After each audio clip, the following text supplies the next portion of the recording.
கிறிஸ்துக்கள் அன்பான தேவனுடைய பிள்ளைகளே, ஆண்டவரும் உலக ரட்சகருமான இயேசு கிறிஸ்து இணையற்ற நாமத்தினால உங்க எல்லாரையும் வாழ்த்தி ஆசீர்வதிக்கிறேன். இந்த ஜனவரி மாதம் 22ஆம் தேதி மங்கள வார்த்தை நிகழ்ச்சி மூலமா உங்க எல்லாரையும் நேரடியாக உங்க வீட்டில் சந்திக்கிறது எனக்கு ரொம்ப ரொம்ப சந்தோஷம். கர்த்தர் உங்களை ஆசீர்வதிப்பார். ரொம்ப எதிர்பார்ப்போட மங்கள வார்த்தையை நீங்க இன்னைக்கு ஓப்பன் பண்ணியிருக்கிறீங்க. நான் டிலே பண்ணாம உங்களுக்கு இன்னைக்கு மங்கள வார்த்தையை சொல்ல போறேன். ஆதியாகமம் 13:16 இப்படியாய் சொல்லுகிறது, உன் சந்ததியை பூமியின் தூளை போல பெருக பண்ணுவேன்.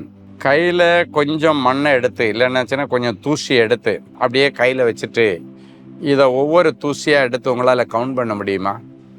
முடியாது. கொஞ்சம் மணலை எடுத்து வச்சுட்டு ஒவ்வொரு மணலை அவங்களால் கவுண்ட் பண்ண முடியுமா? முடியாது.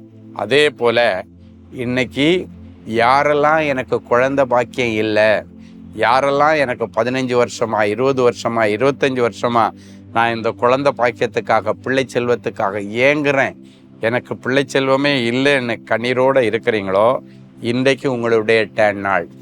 நீங்கள் விசுவாசிச்சா தேவ மகிமையை பார்ப்பீங்க. அன்றைக்கு மரியாள் விசுவாசித்தாள், விசுவாசித்தவளே பாக்கியவதி என்று சொன்ன வசனத்தின்படி இன்றைக்கு நீங்கள் விசுவாசித்தால் நீங்கள் பாக்கியவதியாக இருப்பீர்கள், பாக்கியவான்களாக இருப்பீர்கள். கட்டாயம் உங்களுக்கு ஒரு அற்புதம் நடக்கும். விசுவாசம்தான் ஒரு மனுஷனுடைய அற்புதத்திற்கு மெயின் ஃபவுண்டேஷன். ரெண்டாவது உங்களுடைய பரிசுத்தம். இது ரெண்டையும் இன்னைக்கு கிளியர் பண்ணிங்கன்னா, இன்றைக்கு உங்களை பரிசுத்தம் பண்ணிக்கொள்ளுங்க. நாளைக்கு கர்த்தர் அற்புதம் செய்வார். இன்னைக்கு எந்த டைம் வேணாலும் உங்களுக்கு ஒரு அற்புதம் நடக்கலாம். ஆண்டவர் சொன்ன இந்த மங்கள வார்த்தையின்படி உன் சந்ததியை சொல்லுங்க, என் சந்ததியை பூமியின் தூளை போல பெருக பண்ணுகிறதற்காய் ஸ்தோத்திரம். இனி பூமியின் தூளை போல பெருக பண்ணுங்கன்னு கேட்காதீங்க. பண்ணிட்டீங்க உமக்கு ஸ்தோத்திரன்னு சொல்லி இல்லாததை இருக்கிறது போல் அழைச்சி ஸ்தோத்திரம் பண்ணும் பொழுது அது இருக்கிறதாகவே உங்களுக்கு கிடைக்கும். ஆண்டவர் இந்த வார்த்தையை உங்களுக்கு சொல்கிறாருன்னா, கற்பம் தரிக்கக்கூடாதபடிக்கு உங்களுக்கு இருக்கிற சரீர பிரகாரமான தடைகள் நீங்கி சரீரத்தை ஆண்டவர் புதுசாக மாற்றுவார், யூட்ரஸை புதுசாக மாற்றுவார். யூட்ரஸில் பிரச்சனை இருக்கலாம், தைராய்டு இருக்கலாம், சுகர் இருக்கலாம். இதெல்லாம் இருக்கிறதுனால உனக்கு கன்சீவ் ஆக வாய்ப்பு இல்லை, தீராத உதரப்போக்கு, பிசிஓடி பிரச்சனை, இப்படியெல்லாம் நிறைய பிரச்சனைகள் உங்களுக்கு யூட்ரஸில் இருந்ததுன்னா, ஆண்டவர் இந்த வார்த்தை சொல்கிறாருன்னா அது சம்மந்தப்பட்ட வியாதிகளை எல்லாம் மாற்றுறாருன்னு அர்த்தம். ஒருவேளை எனக்கு ஒரு பிரச்சனையும் இல்லை, ஆனால் கற்பம் தங்க மாட்டேங்குது, யாராவது எனக்கு மந்திரவாதம் பண்ணிட்டாங்களா, செய்வினை பண்ணிட்டாங்களா, கவலைப்படாதீங்க. யார் என்ன பண்ணினாலும் சரி, ஆண்டவர் இன்னைக்கு ஒரு மங்கள வார்த்தை சொல்கிறாருன்னா அதுக்கு பின்னணியில் இருக்கிற தடைகள் உடைக்கப்படும், ஜெரிகோக்கள் இடிந்து விழும். நீங்கள் விசுவாசிங்க. உங்கள் குடும்பத்தில் யார் யாருக்கு குழந்தை பாக்கியம் இல்லையோ அத்தனை பேருக்கும் இன்னைக்கு இந்த மங்கள வார்த்தை நிகழ்ச்சியை ஃபார்வர்ட் பண்ணுங்க. கண்டிப்பாக அவங்க அதை விசுவாசித்து அற்புதத்தை டெஃபினட்டாக பெற்றுக்கொள்வாங்க. நீங்கள் கவலைப்பட வேண்டிய அவசியம் இல்லை. இது ஆண்டவருக்கு லேசான காரியம். ஸோ என்ன ரீசன்னால இருந்தாலும் சரி, ஒருவேளை நீங்கள் நினைக்கலாம் எனக்கு ஏதாவது குடும்ப சாபங்கள் இருக்குது, ஒன்றும் இல்லை, இப்போ முடித்த உடனே நம்ம ஜெபம் பண்ண போகிறோம், சாபங்களை முறித்து ஜெபம் பண்ணால் ஆண்டவர் ஆட்டோமேட்டிக்காக நமக்கு கொடுக்க போகிறார்.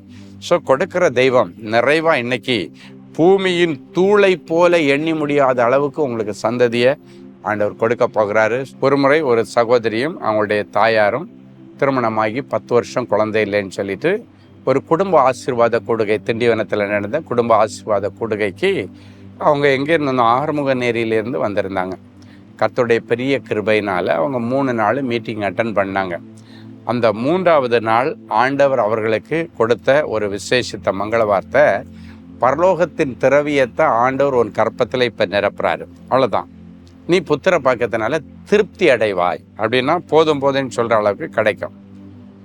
ஆண்டவருடைய பெரிய கிருபையினால் இந்த மங்கள வார்த்தை அவளுக்கு பலித்தது. அவளுடைய கற்பத்தில் ஆண்டவர் அதே மாதத்தில் 3 பிள்ளைகள் கருத்தரிக்கும்படி உதவி செய்தார். 2 பையன், ஒரு பொம்பளை பிள்ளை. அவங்க சாட்சி சொல்லும் பொழுது சொல்கிறாங்க, ஐயா அவர்கள் வாயிலிருந்து பரலோகத்தின் திரவியத்தை கர்த்தர் உன்னுடைய கற்பத்தில் நிரப்புகிறார் என்று சொல்லும் பொழுது அப்பொழுதே என்னுடைய யூட்ரஸுக்குள்ளால் பரலோகத்தின் திரவியம் ட்ரெஷர் அப்படியே இறங்கினதை என்னுடைய சரீரத்தில் விசுவாச கண்கள் வழியாக பார்த்தேன், அதை உணர்ந்தேன் அப்படின்னு சொன்னாங்க. அப்போ அற்புதத்திற்கு மெயின் விசுவாசம்தான். அவங்க உணர்ந்து போனாங்க. அவங்க நினச்சது ஒரு குழந்தை தான் எதிர்பார்த்தாங்க, ஆனால் ஆண்டவர் 3 பிள்ளைகளை ஒரே பிரசவத்தில் கொடுத்தாரு. உங்களுக்கு நீங்கள் இதை சாட்சியில் பார்த்துருப்பீங்க. அந்த அம்மாவே அப்படி வந்து நின்று அன்பரின் பாத்தில் சாட்சி சொன்னதை நீங்கள் ஒருவேளை நம்ம யூடியூப்பில் பார்த்துருக்கலாம். இன்னைக்கு உங்களுக்கும் அப்படி கண்டிப்பாக ஒரு அற்புதத்தை ஆண்டவர் செய்வார். சரியா? இது மாதிரி ஒன்றும் இல்லை, நிறைய சாட்சிகளை என்னால் சொல்ல முடியும். கர்த்தருடைய மகிமை இனி வெளியரங்கமாகும், மாம்சமான யாவருடைய கண்களும் ஏகமாய் காணும். இப்போ நான் உங்கள் கூட சேர்ந்து ஒத்தாசை தருகிற ஆண்டவருடைய சமூகத்தில் உங்களுக்காக ஜெபிக்க போகிறேன். நம்ம எல்லாம் சேர்ந்து ஜெபிக்கலாமா? அன்பான ஆண்டவரே, உமக்கு நன்றி. அன்பு பிள்ளைகளோடு இணைந்து நம்முடைய சமூகத்தை நோக்கி பார்க்கிறோம். ஒருமன பாட்டின் ஜெபத்திற்கு ஆம் என்றும் ஆமேன் என்றும் அங்கீகாரம் கொடுக்கிற தேவனே, நாங்கள் எல்லாரும் இணைந்து அன்பான இயேசுனுடைய இதய கதவை தட்டுகிறோம். ஆண்டவரே, இன்றைக்கும் குழந்தை பாக்கியம் இல்லாமல் யார் யார் கண்ணீரோடு இந்த நிகழ்ச்சியை பார்க்குறாங்களோ அத்தனை பேருக்கும் பூமியின் தூளை எண்ண முடியாது இருக்கிறது போல, ஆண்டவரே, இவர்களுக்கும் சந்ததி எண்ணி முடியாத அளவுக்கு பிள்ளைகளை நீர் இவர்களுக்கு தாரும். பிள்ளைகளின் பிள்ளைகளை தாரும். அந்த பேர பிள்ளைகளின் பிள்ளைகளை பார்த்து கர்த்தருடைய நாமத்தை இவர்கள் உயர்த்தும்படியாக இன்றைக்கு சங்கீதம் 17:14 படி பரலோகத்தின் திரவியத்தை இவருடைய கற்பத்தில் நிரப்பும். இவர்கள் புத்திர பாக்கியத்தினால திருப்தி அடைந்து பிறக்க போகிற பிள்ளைக்காக சேமிக்கட்டும். இப்பொழுதும் பிறந்த நாள், திருமண நாளை நினைவு கூறுகிற பிள்ளைகளை ஒரு விசை கண்ணோக்கி பாரும். என் கரத்தின் நிழலிலால் உன்னை மறைக்கிறேன் என்று சொன்ன வார்த்தையின்படி கர்த்தர் ஒரு அதிசயத்தை இந்த வருஷம் முழுவதும் பண்ணி என் பிள்ளைகளை கனப்படுத்தும். ஆண்டவரே, குழந்தை இல்லாத பிள்ளைகளுக்கு ஆண்டவரே பூமியின் தூளை போல் அவர்களை பெருக பண்ணும். வருமானம் இல்லாத பிள்ளைகளுக்கு பூமியின் தூளை போல எண்ணி முடியாத செல்வங்களையும் செல்வாக்குகளையும் கொடுத்து அவர்கள் வளம் கொண்டு இடம் கொண்டு பெருகட்டும். கடன்கள் எல்லாம் அடைக்கப்படட்டும். சுவாமி, என் பிள்ளைங்க நீ கூட கூடையாய் மிச்சம் எடுக்கட்டும். இயேசுவின் மூலம் பிதாவே, ஆமென். என் அன்பு தேவனுடைய பிள்ளைகளே, ஒரு சந்தோஷமான செய்தி. மும்பை பட்டணத்தில் பாண்டு பகுதியில் ஜைனம் ஹால் அப்படின்னு ஒரு நல்ல ஏசி ஆடிட்டோரியம் இருக்குது. அங்கே இந்த வாரம் 24ஆம் தேதி மும்பையில் நம்முடைய தேவனின் அன்பு ஜெபகோபுரம் மூலமாக நடத்தப்படுகிற அந்த புது வருஷ தீர்க்க தரிசன திருவிழா பாண்டு பகுதியில் ஜைனம் ஹாலில் வச்சு சாயங்காலம் 6 மணியிலேருந்து நடக்க இருக்கிறது. நீங்கள் எல்லாரும் குடும்பமாக வந்து அதில் கலந்துக்குங்க. அதிசயங்களை செய்கிற தேவன் அன்னைக்கு உங்களுக்காக அங்கே காத்திருப்பார். கர்த்தர் உங்களை ஆசீர்வதிப்பாராக.